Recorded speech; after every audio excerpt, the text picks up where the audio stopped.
Have you ever felt invisible, like a ghost polishing silver in a room full of people who only see the shine, not the hands that make it? This is a story about a moment like that.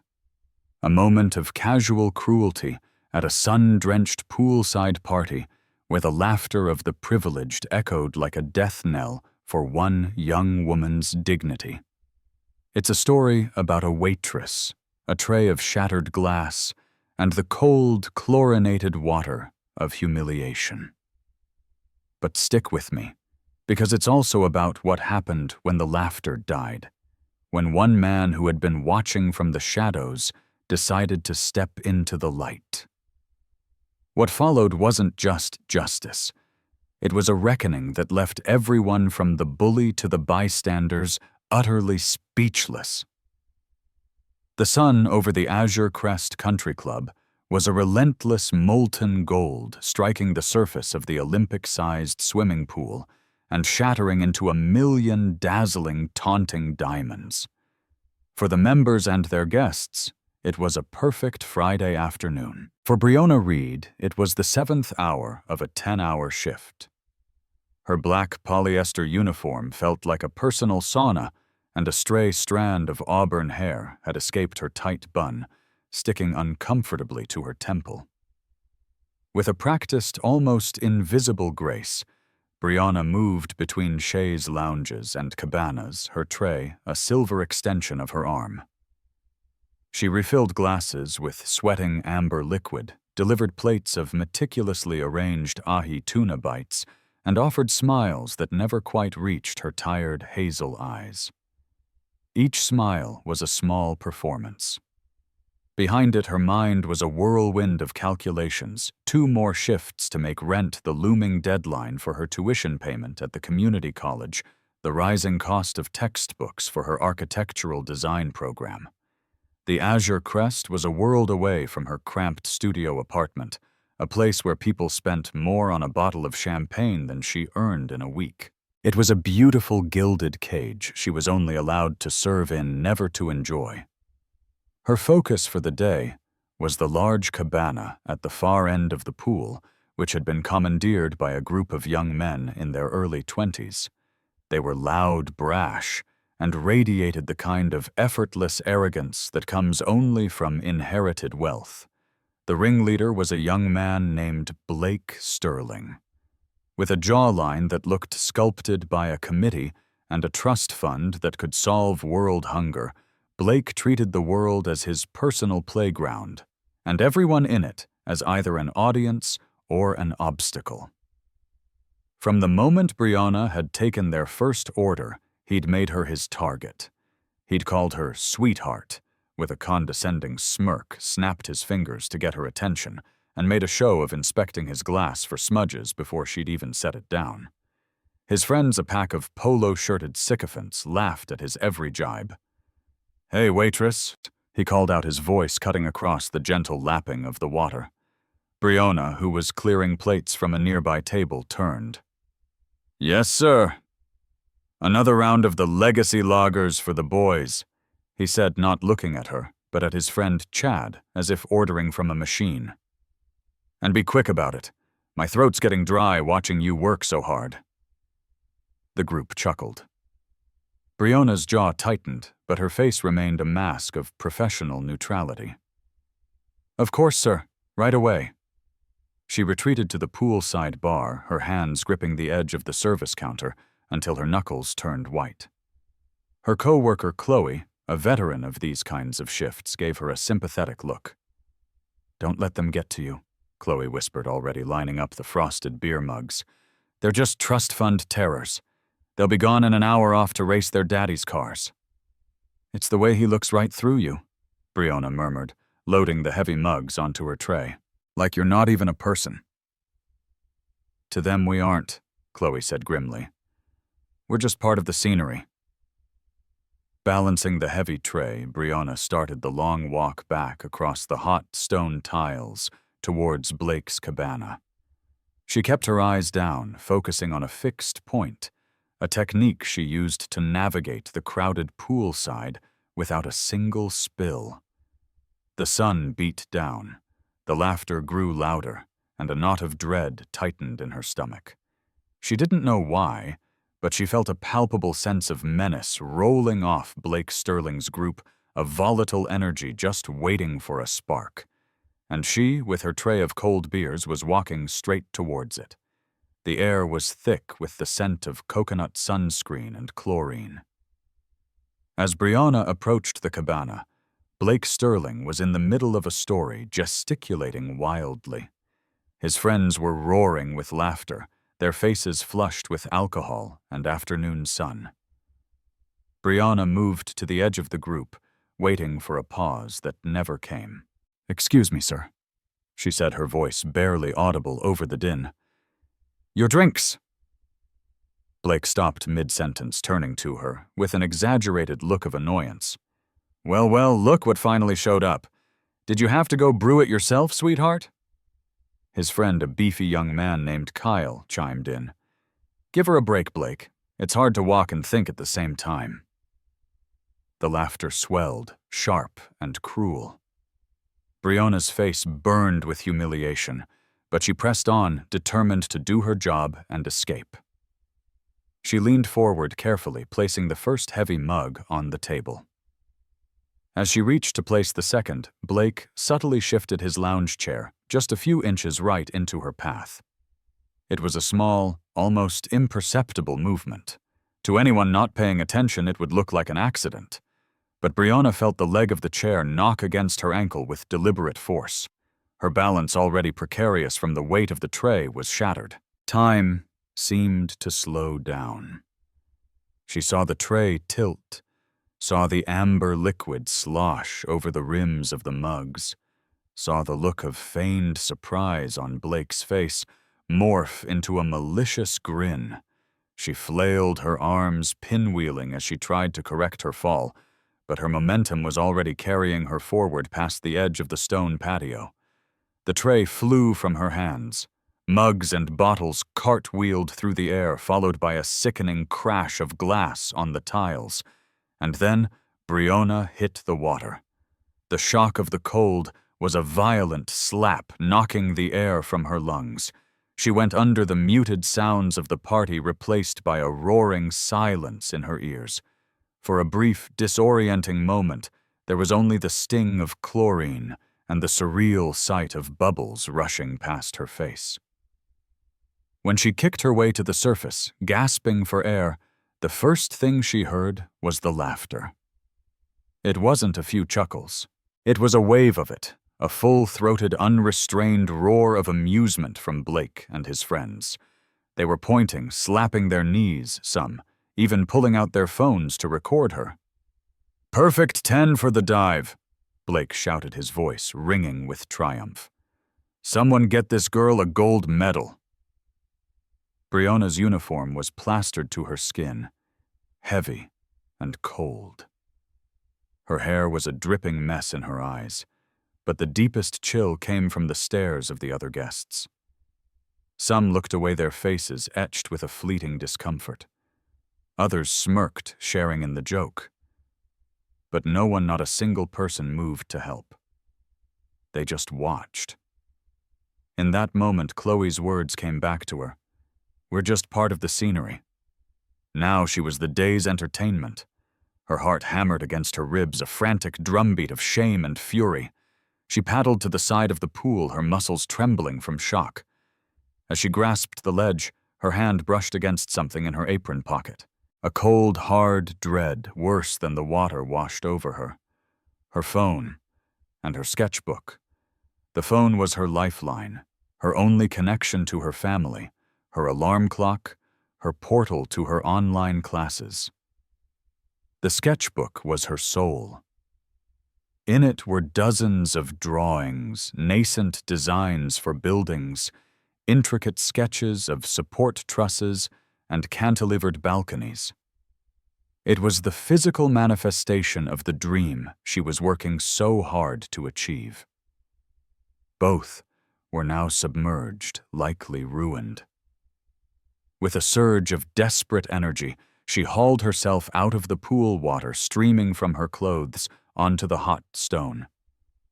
She stood there, dripping, shivering, and utterly alone, surrounded by the echoes of their laughter. The world-class resort, the beautiful people, the perfect sunny day, it had all curdled into a nightmare. And standing in the center of it all, smirking like a king on his throne, was Blake Sterling. The laughter began to subside, replaced by a murmur of hushed conversations, as the initial shock of the spectacle wore off. Blake Sterling, basking in the glow of his cruel prank, leaned back in his chair, picking up a stray olive from a bowl. "Someone should really clean this up," he said loudly to no one in particular. "Serious safety hazard." Briona stood, frozen, a puddle forming at her feet. The chlorine was already making her skin itch, and the weight of her soaked uniform felt like lead. She reached into her apron pocket with a trembling hand and pulled out her phone. The screen was black, lifeless. A single drop of water slid from its edge like a tear. Next, she retrieved the sketchbook. The thick paper was saturated, the pages warped and fused together. She tried to open it, but the delicate pencil lines of her latest design, a concept for a sustainable community library, had blurred into a meaningless gray smudge. That was the breaking point. Not the fall, not the laughter, but the sight of her dreams literally dissolving in her hands. A hot, angry sob caught in her throat, and she choked it back, refusing to give them the satisfaction of seeing her cry. Finally, a man in a crisp suit hurried towards the scene. It was Mr. Davies, the club's general manager. He was a man perpetually caught between customer satisfaction and staff welfare, and his expression was a frantic mix of alarm and appeasement. "What on earth happened here?" he asked, his eyes darting from the broken glass to the drenched Briona, and finally to Blake Sterling's cabana. "Your waitress took a little swim, David," Blake said, intentionally, getting his name wrong. "Might want to invest in some non-slip shoes for the staff." His friends snickered. Mr. Davies's face tightened. He knew exactly what had happened. These incidents in various forms were not uncommon among the club's younger, more entitled clientele. He turned to Briona, his voice a low, placating hum. "Are you all right, Briona?" Before she could answer, Blake cut in. "She's fine. A little wet, but she'll dry. The real tragedy is our beers. We're going to need another round on the house for the emotional distress." Mr. Davies's gaze flickered back to Blake. Briona could see the internal conflict playing out on his face. He should be defending her, demanding an apology, holding this arrogant boy accountable. But Blake Sterling's father, a real estate mogul, was one of the club's most influential members. A complaint from him could cost Davies his job. And in that split second, Mr. Davies made his choice. He surrendered. "Of course, Mr. Sterling. Right away," he said, his voice strained.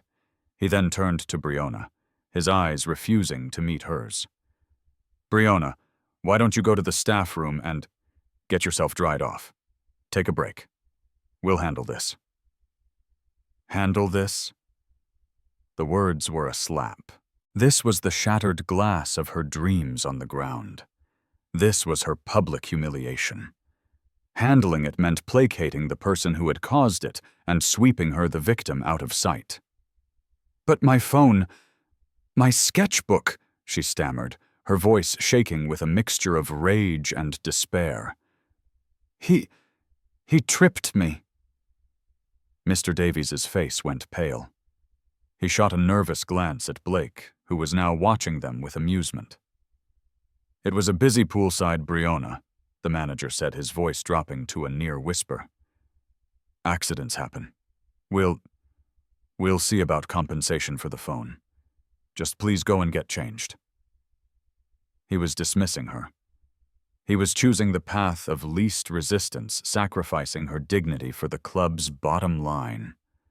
The feeling of betrayal was colder than the pool water. She wasn't just invisible anymore. She was disposable. Wordlessly, Brianna turned and walked away. The squelch of her waterlogged shoes a pathetic soundtrack to her retreat. She didn't look back. She couldn't bear to see the triumphant smirk she knew would be on Blake's face, or the cowardly relief on Mr. Davies's. As she passed the poolside bar, Chloe rushed to her side, wrapping a stack of dry towels around her shoulders. "I saw the whole thing, Brianna. That monster did it on purpose. You have to report him." "I tried," Brianna said, her voice hollow. "Davies just wants me to disappear." "That coward!" Chloe spat, her eyes flashing with anger. They reached the sterile, windowless staff locker room. The illusion of the Azure Crest's glamour was stripped away here, revealing concrete floors and dented metal lockers. Brianna sank onto a bench, the wet sketchbook a dead weight in her lap. She had endured so much to get here, worked so hard, swallowed her pride so many times. And for what, to be treated like garbage and have the one thing that mattered most to her destroyed for a cheap laugh. Tears finally welled in her eyes and began to fall hot and silent. The world outside with its sunshine and laughter felt 1,000,000 miles away.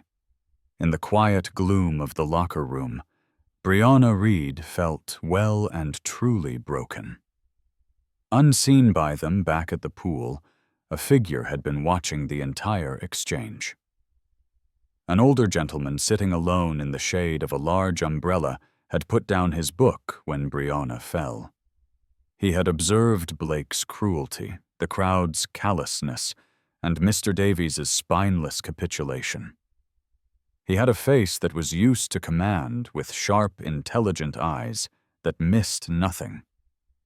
He slowly folded his reading glasses, placed them on his table, and rose from his chair.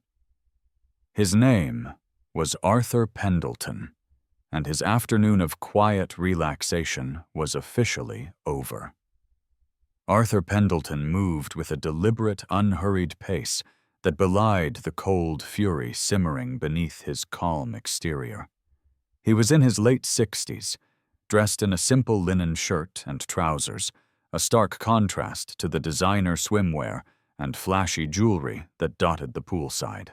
He didn't look like the wealthiest man at the resort because he had no need to. His power wasn't in what he wore, but in the quiet authority that seemed to radiate from him. He walked past the spot where the glass had been hastily swept up by a busboy and approached Blake Sterling's cabana. The group's boisterous laughter had returned, fueled by the fresh complimentary round of beers that had just arrived. Blake noticed the old man approaching and put on his trademark smirk. "Can I help you, Grandpa lost the shuffleboard court?" His friends snickered, but their laughter was more subdued this time. There was something about the way the man carried himself, an unnerving stillness that commanded a different kind of attention. Mr. Pendleton stopped a few feet from the cabana. He didn't look at Blake. Instead, his gaze swept over the entire group, his sharp blue eyes assessing each of them, lingering for a moment, before moving to the next. The effect was immediate. One by one, they fell silent, their smiles faltering under his scrutiny. Finally, his eyes landed on Blake. His voice, when he spoke, was not loud, but it cut through the air with the precision of a surgeon's scalpel. "I saw what you did," he said. "It was a simple statement of fact, devoid of anger or accusation, which made it all the more chilling." Blake scoffed, trying to regain his footing. "I have no idea what you're talking about, old man. The clumsy waitress took a spill. End of story. Now, if you don't mind, you're killing the vibe here." "No," Mr. Pendleton replied, his voice still level. "You're mistaken. The story, as you call it, is just beginning." He took a step closer. "I saw you move your chair. I saw you trip her.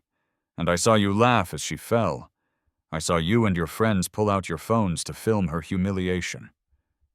The casual, detailed accuracy of his account stripped Blake of his bravado. A flicker of unease crossed his face. This wasn't some random guest he could easily dismiss. "So what?" Blake shot back, his voice a little too loud. "It was a joke. Lighten up. People like her are a dime a dozen. The club will hire a new one tomorrow." Mr. Pendleton's expression didn't change, but a new coldness entered his eyes. "Tell me, son, what do you think gives you the right to treat another human being as your personal entertainment?" "My father's membership dues, for starters," Blake sneered, playing what he thought was his trump card. "He basically pays your salary and everyone else's here, so I'll do whatever I want." It was the worst possible thing he could have said. Mr. Pendleton remained silent for a long moment, letting Blake's arrogant words hang in the air, a testament to his own rotten character. The entire poolside area had grown quiet. Other guests were now watching, sensing that this was no ordinary confrontation. Mr. Davies, the manager, began to hurry over his face, a mask of panic. "Is there a problem here, sir?" Davies asked, directing the question to Mr. Pendleton, recognizing him as a long-term guest, though clearly unaware of his true status.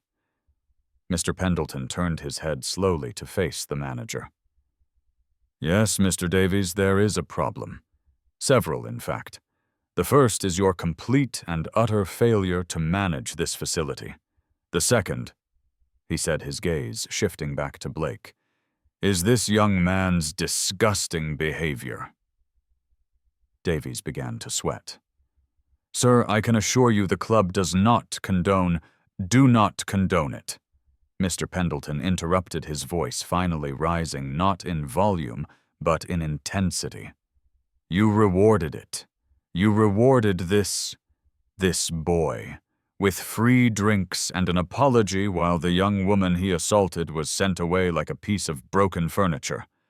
You chose to protect the bully, not the victim.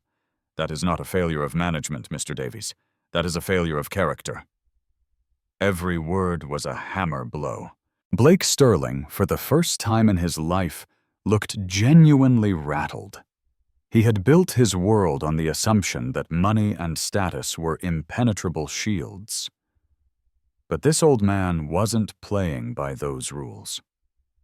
"Who the hell do you think you are?" Blake finally stammered, his voice losing its edge. Mr. Pendleton gave a small, humorless smile. It was a smile that promised consequences, a smile that signaled the end of the game. "That," he said softly, "is an excellent question." The silence that followed Mr. Pendleton's words was absolute. Even the gentle lapping of the pool water seemed to have ceased. Blake Sterling stared at him, his face a mixture of confusion and dawning horror. Mr. Davies looked like he was about to faint. "You ask who I am," Mr. Pendleton continued, his gaze fixed on Blake. "Let me be clear.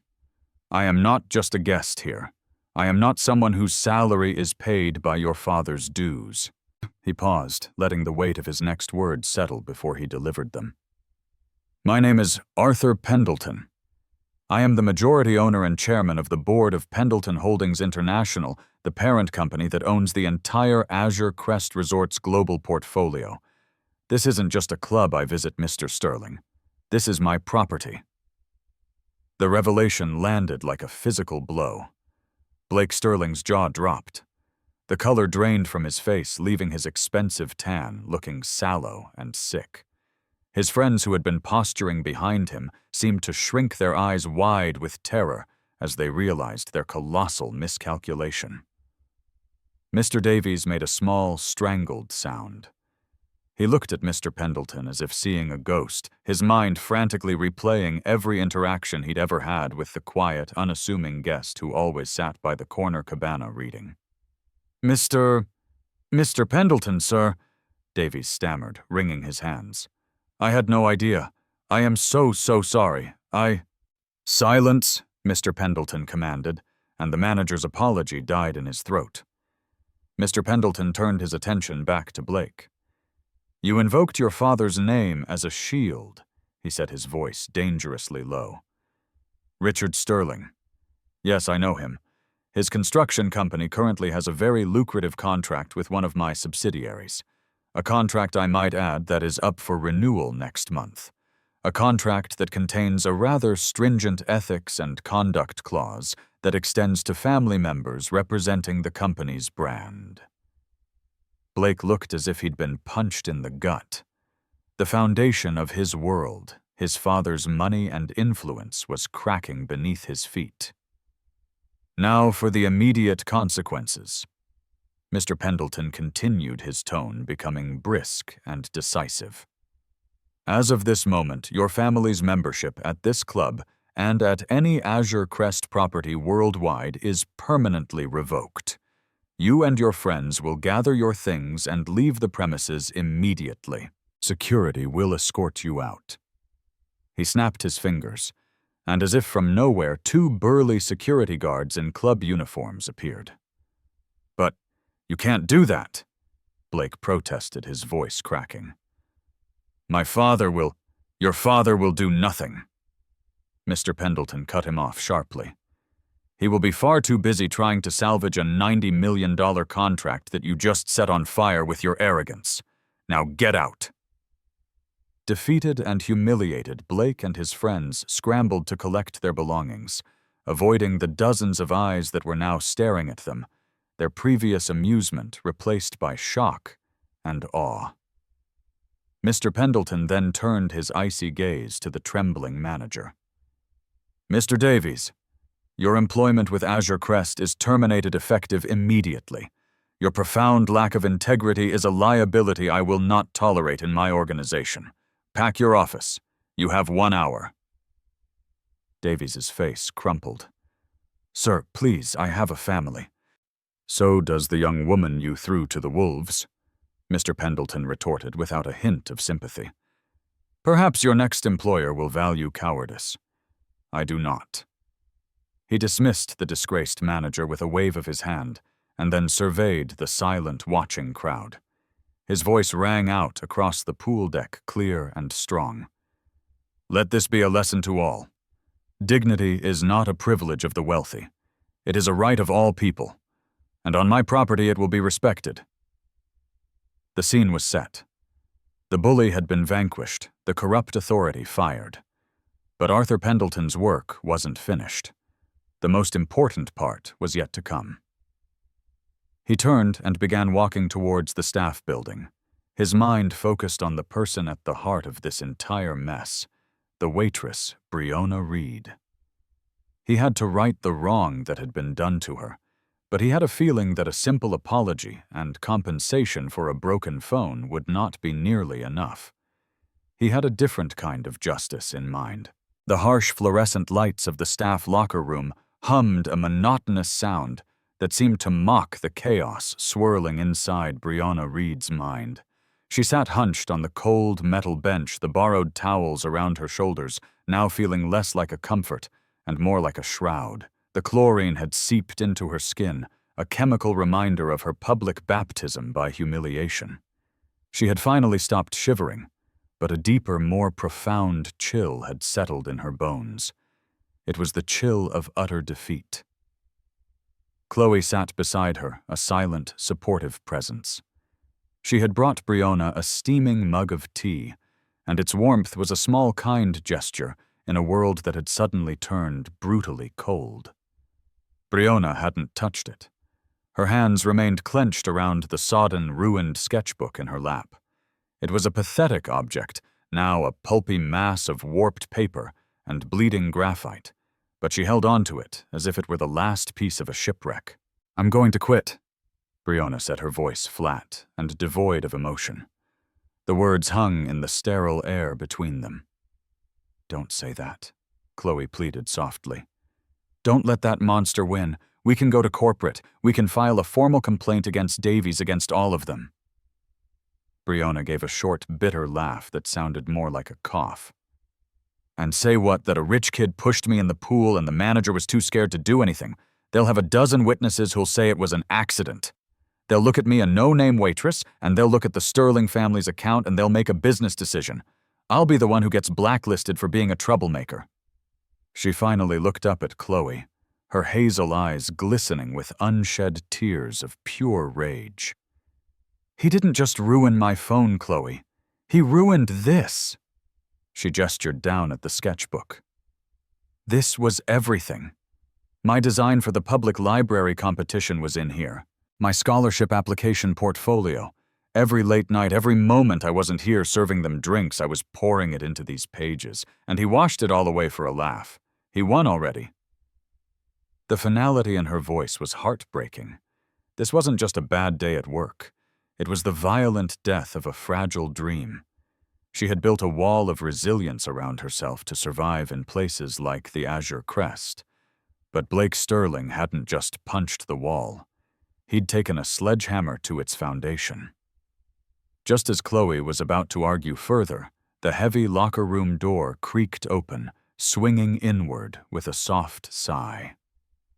Both women looked up, expecting the now unemployed Mr. Davies coming to collect his things, or perhaps another manager sent to do damage control. Instead, the quiet older gentleman from the poolside stepped inside. His presence seemed to absorb the room's harsh lighting, replacing it with a palpable aura of calm authority. Briona's first instinct was professional deference. She started to rise from the bench. "Sir, you can't be in here. This is a staff-only area."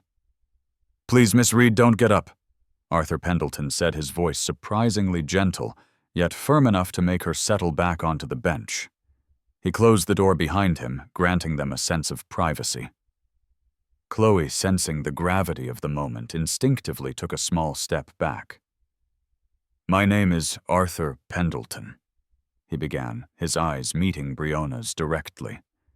There was no pity in his gaze, only a profound and unsettling seriousness.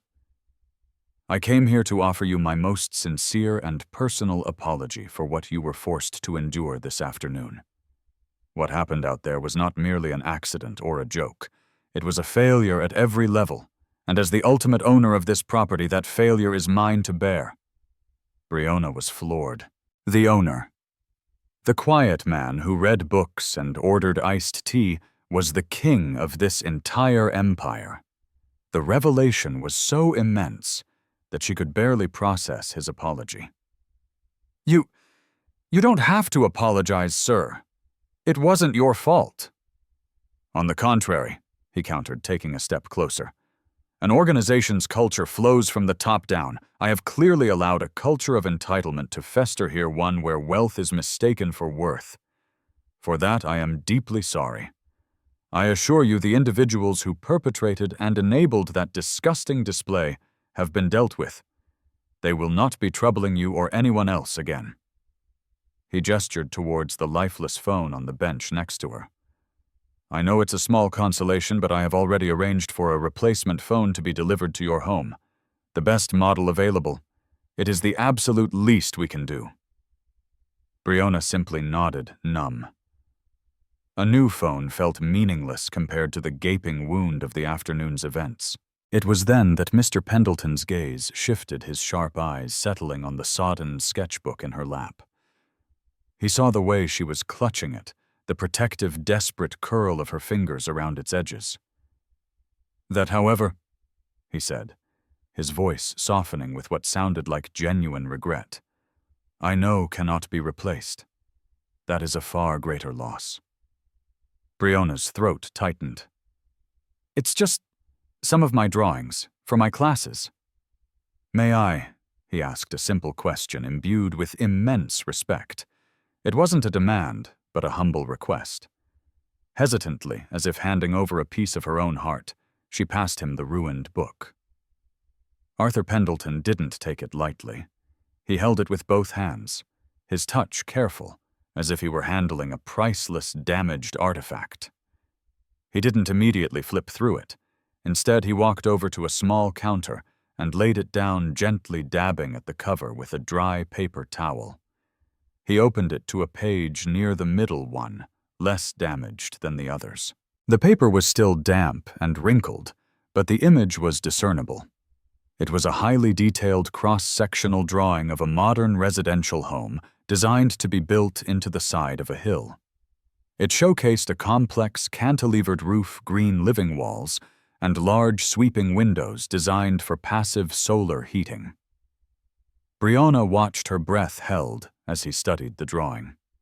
She expected him to say something polite, like, "How nice," before handing it back.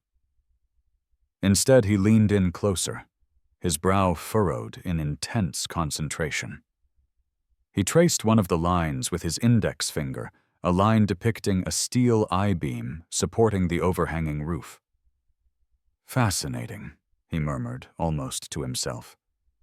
"The use of a Vierendeel truss here is unconventional for a residential project, but it's brilliant.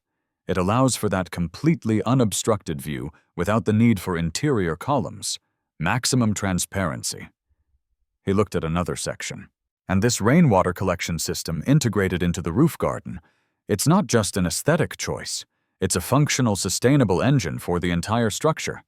You've thought about hydrology, about thermodynamics. This isn't just a drawing, it's a blueprint for a philosophy." He finally looked up from the page, and the way he looked at Brianna was completely different.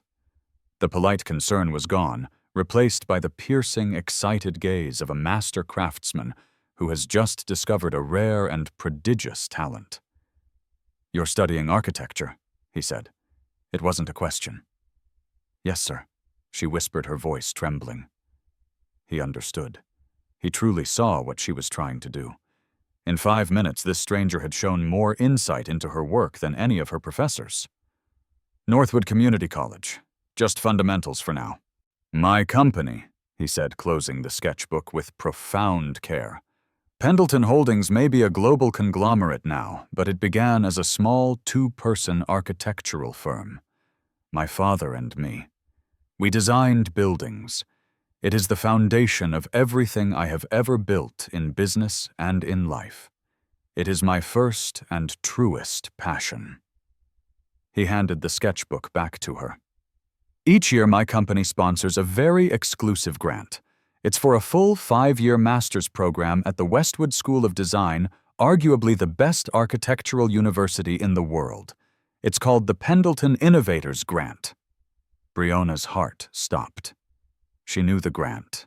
Every aspiring architect knew it. It was like a Rhodes Scholarship for builders, a mythical prize awarded to a once-in-a-generation talent.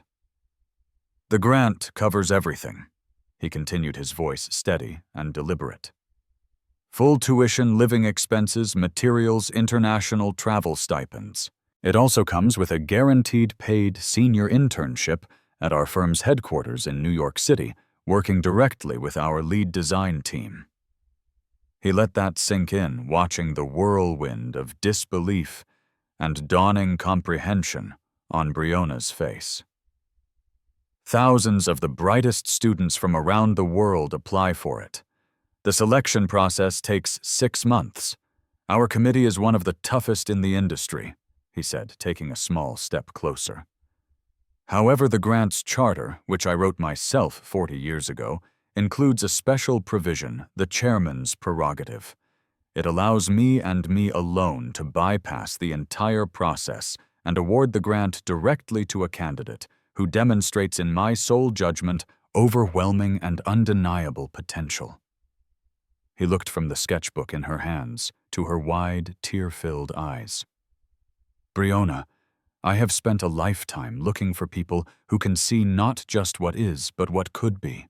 I look for elegance under pressure, for strength in design, and for grace in the face of adversity. This afternoon, I saw you exhibit all of those qualities, and in these pages," he gestured to her drawings, "I see a vision that deserves to be nurtured at the highest level. What I am offering you is not a settlement for a bad day. It's not a gift. It is not charity," he said, his voice resonating with absolute conviction. "It is an investment. I am offering you the Pendleton Innovators Grant. The entire package. Your future. It is yours if you want it." The humming of the fluorescent lights was the only sound in the crushing silence. Chloe stood frozen, her hands covering her mouth, tears streaming down her own face. Brianna felt as if the entire world had tilted on its axis. The offer was too vast, too life-altering to comprehend. It was a rescue, but not from a swimming pool. It was a rescue from a life of quiet desperation, of deferred dreams and compromised ambitions. Arthur Pendleton saw the storm of emotions in her eyes, the doubt, the fear, the incandescent spark of hope. He reached into his jacket, produced a simple, elegant business card, and placed it on the bench. "This is not a decision to be made lightly," he said kindly. "That is the direct number for my executive assistant, Helen. You have until the end of the day on Friday to give her your answer. Think it over. But know this, Brianna Reed. Your talent is real. Your potential is immense. Don't ever let anyone make you feel that you are just a part of the scenery." With a final meaningful nod, he turned and left the locker room, closing the door softly behind him. He left behind a shattered young woman, a ruined sketchbook, and an offer that was nothing short of a blueprint for a new life. The moment the locker room door clicked shut, leaving only the echo of Arthur Pendleton's impossible offer, the silence was shattered by Chloe. She let out a whoop of pure, unadulterated joy, grabbing Brianna by the shoulders. "Brianna, did that just happen? Did that actually just happen?" she exclaimed. Her face a beacon of vicarious triumph. The Westwood School of Design, a New York internship. This isn't just winning, Brianna. This is a grand slam, a royal flush, a lottery ticket you didn't even know you bought. But Brianna couldn't join in the celebration. She sank back onto the bench, her body trembling, the business card feeling impossibly heavy in her hand. The offer was a blinding sun, so bright and overwhelming that it cast terrifyingly long shadows of doubt. Her mind, instead of soaring, was plummeting. The words of Blake Sterling echoed in her ears. People like her are a dime a dozen. A cruel, insidious whisper that threatened to poison the miracle that had just unfolded. Was she a fraud? A pity case? Had Mr. Pendleton, in a moment of righteous anger, overestimated her? The weight of his words. "This is an investment," felt less like a vote of confidence and more like a crushing expectation she could never hope to meet.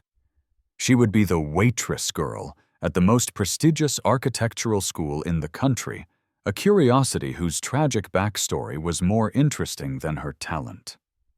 She would fail, and in doing so she would not only humiliate herself, but also betray the faith of the one powerful man who had chosen to believe in her. For 2 full days, Brianna existed in a state of suspended animation. She barely ate. She reread the text of the Pendleton Innovators Grant online 100 times each word, making it feel more unattainable. She spoke to her mother on the phone, who through happy tears urged her to seize the opportunity without hesitation. Yet Brianna hesitated. The fear of failure was a physical barrier, a wall she couldn't see but could feel in every breath. On the 3rd day, the Friday of Mr. Pendleton's deadline, she found herself sitting on the floor of her small apartment, the ruined sketchbook open before her. The pages were mostly dry now, stiff and warped. The beautiful lines of her designs were blurred, ghostly images of what they once were. She was about to close it, to put away the painful reminder, and call Mr. Pendleton's assistant to politely decline to say she wasn't ready when her eyes caught the drawing he had studied. The cross-section of the hillside house. She remembered his words, the specific technical praise. A Vierendeel truss. Brilliant. A functional, sustainable engine. He hadn't seen a clumsy waitress. He hadn't seen a victim to be saved. He had looked past the water damage, past the chlorine, past her uniform, and had seen an architect. He had seen the hours of study, the intellectual rigor, the passion she had poured into her craft. In that moment, something shifted. She realized the biggest insult to his faith would not be to fail, but to not even try.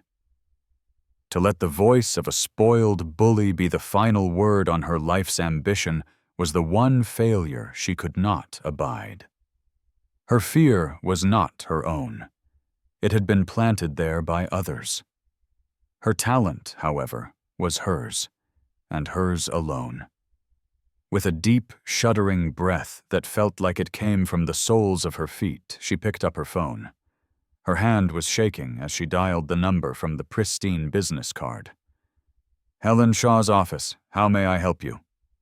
A crisp, professional voice answered. Briona stood up, her back straightening. "Hello?" she said, her own voice coming out clearer and stronger than she expected. "My name is Briona Reed. I'm calling for Mr. Pendleton. Please let him know that I accept." 6 months later, the city of New York was a symphony of noise and ambition outside the floor-to-ceiling windows of her workstation. The 88th floor of the Pendleton Holdings Tower was a world away from the sun-bleached tiles of the Azure Crest. The air here smelled of high-grade coffee, drafting paper, and the subtle clean scent of glass and steel. Briona was part of a team designing a new wing for a modern art museum in Copenhagen. Her title was Junior Intern, but her ideas were debated. Her models were analyzed, and her contributions were integrated into the project's official schematics. Mr. Pendleton had been true to his word. This was no charity post. He was a demanding but fair mentor. Just last week, he had stood over her shoulder for 20 minutes, silently studying her proposal for the museum's atrium staircase. "It's safe, Briona," he had said finally, his voice a low rumble. "It's a perfectly adequate and safe design, but we don't build adequate here. I want you to feel the space. What does the staircase want to be? Is it just a way to get from one floor to another? Or is it a sculpture? A journey? A statement? Your first instinct is technically sound. Now throw it away and show me your soul." The challenge was exhilarating. He wasn't just teaching her to be an architect, he was pushing her to be an artist. One Tuesday afternoon, an email with a familiar name popped into her inbox. Blake Sterling. Her heart gave a single hard thud. Her finger hovered over the delete button, but a sense of curiosity won out. The message was short and stripped of his usual arrogance.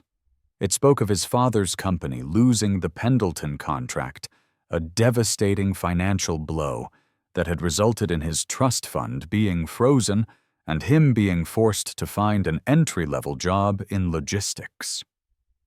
He offered a hollow, lawyer-approved apology for his regrettable and immature actions, and the hard lessons learned about conduct in a professional world. Briona read it twice. There was no real remorse in the words, only the bitterness of consequence. He hadn't learned that what he did was morally wrong, only that it was strategically stupid. He hadn't hurt a person. He had angered the wrong man. A year ago, this email might have brought her a surge of vindictive pleasure. But now, sitting in her sunlit office overlooking a city of architectural marvels, she felt nothing. He was a ghost from another life, a small, petty character in a story she was no longer living.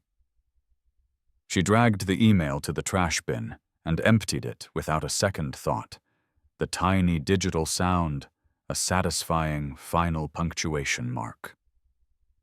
That evening, as she left the office, she stepped into the grand marble lobby of the Pendleton Tower. The space was cavernous and elegant, a testament to the vision of the man who had changed her life. As she headed for the revolving doors, a familiar face behind the main security desk caught her eye. It was Mr. Davies. He wore the navy blue uniform of a third-party security firm, his posture stooped, his expression etched with a permanent, weary anxiety. Their eyes met across the gleaming floor. She saw a flicker of panicked recognition in his, followed by a wave of deep, profound shame. He immediately broke eye contact, pretending to be absorbed in the monitor in front of him. In that instant, Brianna felt the tectonic plates of her life shift into their final settled position. She could have walked on, leaving him to his quiet humiliation. It was what he had done to her. But standing there in her tailored blazer with her portfolio tucked under her arm, she realized that revenge was a cage, and she had finally been set free. Grace was the true architecture of power. She changed her path and walked directly to his desk. He looked up, his face pale, clearly bracing for a confrontation. "Mr. Davies," she said. Her voice was not accusatory, not sarcastic, but level and calm.